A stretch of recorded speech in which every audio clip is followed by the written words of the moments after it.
अस्सलाम वालेकुम dear students. जैसा कि हमने प्रीवियस वीडियो में देखा था कि हमने जो है एक सैम्पल पेपर किया था, जो मॉडल पेपर F22 का आया हुआ था, उसको हमने प्रैक्टिकली सॉल्व किया था। तो आज हम जो है, मैंने आपसे कहा था कि जो है 40 क्वेश्चन हैं, वो मैं आपसे जो है वो प्रैक्टिकली आपको बताऊंगा। तो आज जो है उसी उन 40 क्वेश्चन को एक्सप्लेन करने जा रहा हूँ, जिसमें जो है उसके वीडियो के पार्ट्स बन जाएंगे 2 या 3। तो फर्स्ट 7 क्वेश्चन जो है वो आज हम सॉल्व करेंगे। तो इसमें जो क्वेश्चन नंबर 1 है, उसने कहा है कि नीचे वाली जो इमेज दी गई है, इस इमेज को देखते हुए आप जो है इसको सॉल्व करें। जिसमें जो फर्स्ट पार्ट है वो कह रहा है कि आपने जो है क्या करना है, आपने टेबल को ऐड करना है, ठीक है। और टेबल को ऐड करने के लिए आप कौन सा जो है वो रिबन आप यूज़ करेंगे। तो उसमें जो हमें पता है कि हमने क्या करना है, ऐड करना है। तो ऐड करने के लिए कौन सा यूज़ करते हैं, हम इंसर्ट यूज़ करते हैं, ठीक है। यहाँ भी कर सकते हैं और आप यहाँ भी कर सकते हैं। अच्छा, उसके बाद सेकंड क्वेश्चन है, उसने कहा है कि आपने टेक्स्ट है उसको आपने सेंटर अलाइन करना है। तो उसके लिए कौन सा यूज़ होगा, आपने सेंटर अलाइन करना है। तो सेंटर अलाइन करने के लिए जो यूज़ होगा वो ये यूज़ होगा, ठीक है। उसके बाद सी पार्ट है इसका, वो कह रहा है कि पेज लेआउट आपने चेंज करना है। तो page change the page layout आप जो है, ये आपके सामने ऑप्शन है, इसके अंदर जाके आप जो है उसका लेआउट आप चेंज कर सकते हैं। लेआउट दो तरह का होता है, लैंडस्केप और पोर्ट्रेट आप चेंज कर सकते हैं, ठीक है। तो ये आपका पेज लेआउट भी आपका हो गया। उसके बाद उसने कहा encircle the option that change the font style आपने चेंज करना है। तो फॉन्ट स्टाइल के लिए आप जो है यहाँ से आप जो है उसका फॉन्ट स्टाइल आप चेंज कर सकते हैं। नेक्स्ट ई पार्ट उसने क्या कहा है, ई पार्ट उसने कहा है with ribbon tab has the option to add header. अब देखें यहाँ पे कौन सा लफ्ज यूज हुआ है, ऐड का। और तो साथ में हमने क्या करना है, इंसर्ट का टैब जो है उसको हाईलाइट करना है। इंसर्ट का टैब जो है वो हेडर को ऐड करने के लिए होता है। तो क्वेश्चन नंबर 1 आपका कंप्लीट हो गया, ठीक है। क्वेश्चन नंबर 2 पे चलते हैं। क्वेश्चन नंबर 2 उसने सिंपल कहा है कि write down the step to print above document on legal page in landscape orientation. Steps सारे जो है ये मैंने राइट करके इधर आपको बता देंगे, आपने कौन कौन से स्टेप जो है वो आपने उधर राइट करने हैं। क्वेश्चन नंबर 3 के अंदर, क्वेश्चन नंबर 3 के अंदर उसने जो है वो यहाँ पे उसने ये इमेज हमें दिखाई है। यहाँ पे उसने इसका ए पार्ट क्या कहा है, उसने कहा है कि write down the Excel formula using Excel function to calculate the percentage if total number are 500 and obtain marks are in cell E. अब देखें सेल ई कौन सा है, सेल ई आपका ये सेल ई है आपका, ठीक है। अच्छा, इसके अंदर परसेंटेज फाइंड करनी है और टोटल मार्क्स कितने हैं, 500। परसेंटेज हम किसके अंदर करते हैं, परसेंटेज तो हम जो है ये जो ई पार्ट है इसके अंदर करते हैं। तो हम क्या करेंगे, यहाँ पे क्लिक करेंगे, ठीक है। क्लिक करने के बाद फिर हम फार्मूला राइट करेंगे, इक्वल SUM, उसके बाद E1 यानी कि उसके obtain marks divided by 500 total marks और मल्टीप्लाई बाय 100। और जिस तरह हमें जो है परसेंटेज के लिए जो फार्मूला है वही हम इधर जो है वो अप्लाई कर देंगे। उसके बाद नेक्स्ट है what MS excel method is used to insert roll number in serial. तो ये यहाँ पे मैंने दिखाया है कि हम जो है वो can also do it manually by filling the first 2 cells. Next write down the Excel formula using Excel function to find the maximum value.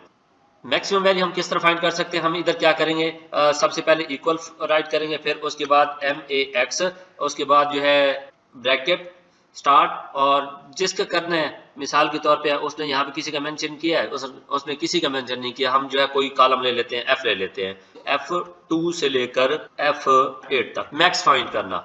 उसके बाद डी पार्ट उसने कहा है कि डायगोनल रोटेट करना है किसको, टेक्स्ट को सेल के अंदर। तो उसके लिए हम कौन सा यूज करते हैं, उसके लिए ये चीज हम यूज करते हैं, ये डायगोनल है। देखिए यहाँ पे उसने ABC को डायगोनल की सूरत में दिखा भी दिया है। उसने ई पार्ट क्या कहा है, उसने कहा है add border around the cell, border add करना है, ठीक है। तो बॉर्डर ऐड करने के लिए हम यहाँ से करेंगे, ठीक है। ये एरो पे क्लिक करेंगे, नीचे आ जाएगा, तो हम सिलेक्ट ऑल कर देंगे। एफ पार्ट उसने कहा है कंडीशनल फॉर्मेटिंग। कंडीशनल फॉर्मेटिंग हम किस तरह अप्लाई करते हैं, ये मैंने MS वर्ड के अंदर स्टेप्स राइट कर दिए, आप वहां से देख लेंगे। नेक्स्ट क्वेश्चन नंबर 4 के अंदर उसने कहा है what is use of the auto filling data in MS excel. Auto filling data से क्या मुराद है, ऑटो फिलिंग डाटा से मुराद सिंपल यही है कि हम जो है हम जो ऊपर मैंने आपको बताया कि 1 2 राइट कर लेंगे, उसके बाद उसको नीचे ड्रैग करेंगे तो डाटा जो है वो ऑटोमेटिकली फिल होता जाएगा। फिर उसने कहा identify the text formatting and alignment areas, यानी कि ये वाले जो है ना टोटल ये अलाइनमेंट एरियाज हो गए, और ये वाले जो टोटल है ये आपके टेक्स्ट फॉर्मेटिंग हो गए। तो ये दोनों आपके हो गए। उसके बाद क्वेश्चन 5 पे चलते हैं। क्वेश्चन 5 के अंदर उसने क्या कहा है, सबसे पहले what is shortcut key to see the ribbon again. आपने रिबन को हाइड करना है या वो करना है, तो उसके लिए शॉर्टकट की है वो Ctrl+F1 है। Second B part what tab the symbol option are available. तो सिंबल किसके अंदर होते हैं? सिंबल जो होते हैं वो इंसर्ट टैब के अंदर मौजूद होते हैं।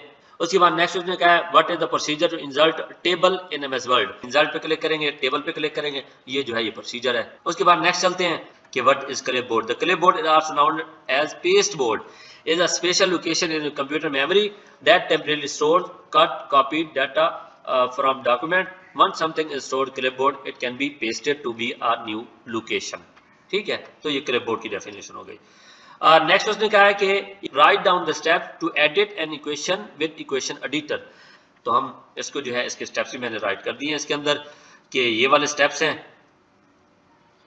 उसके बाद नेक्स्ट क्वेश्चन पे चलते हैं।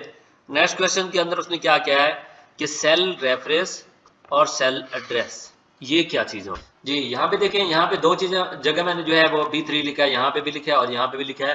तो जो यहाँ पे लिखा है इसका मतलब है सेल एड्रेस और जो यहाँ पे लिखा है इसका मतलब है सेल रेफरेंस। ये सेल रेफरेंस और सेल एड्रेस दोनों जो है वो यूनिक लोकेशन होती है, एक जो है उसके अंदर ग्रिड के अंदर स्प्रेडशीट के अंदर, और इनको हम जो है वो कॉलम या रो से जो है वो रिप्रेजेंट करते हैं, कॉलम एंड रो दोनों से, जैसा कि जो है F5 है या E7। Write down the function of these quick access tool bar, इसकी पूरी डेफिनेशन भी राइट कर दी और साथ में इसके जो फीचर्स हैं वो भी राइट कर दिए हैं। तो ये वाला जो एरिया ना ये क्विक एक्सेस टूल बार कहलाता है। उसके बाद नेक्स्ट उसने कहा है फार्मूला बार। फार्मूला बार जो है MS एक्सेल है, यहाँ पे भी ये दिया quick access tool bar. Formula bar ये वाला जो है इसका फार्मूला बार है, इसकी डेफिनेशन भी इधर दे दी है कि फार्मूला बार क्या होता है, जिसके अंदर आप फार्मूला राइट करते हैं और वो वहाँ पे शो होता है और इसको जो है FX से शुरू में ये रिप्रेजेंट होता है। ये एक्सेल के अंदर देखें यहाँ पे ये आ गया FX, ठीक है। उसके बाद जो है नेक्स्ट क्या है, नेक्स्ट है फार्मूला बार, ये हो गया। उसके बाद है स्टेटस बार। स्टेटस बार क्या होता है? स्टेटस बार एक्सेल के अंदर चलते हैं, ये वाला जो नीचे वाला एरिया ना, ये वाला ये स्टेटस बार है। हम जो भी काम करेंगे, ये देखें ये क्या कर रहे हैं, ये एडिट कर रहे हैं, यहाँ पे शो हो रहा है। यहाँ पे क्या है, ये रेडी है तो ये रेडी शो हो रहा है। कोई भी काम हम करेंगे तो ये नीचे यहाँ पे शो होगा, तो ये वाला कौन सा एरिया कहलाएगा, ये स्टेटस बार कहलाएगा, ठीक है। तो क्वेश्चन 5 हो गया आपके। असल में जो प्रैक्टिकली हम परफॉर्म करते हैं हमने उन्हें लफ्जों में लिखना होता है। छोटी सी एक वीडियो थी, बाकी भी जो है 40 क्वेश्चन है, बाकी भी हम सॉल्व करेंगे इंशाल्लाह। आज तक इतना ही, अल्लाह हाफिज़। और चैनल को लाइक सब्सक्राइब जरूर कर दीजिएगा।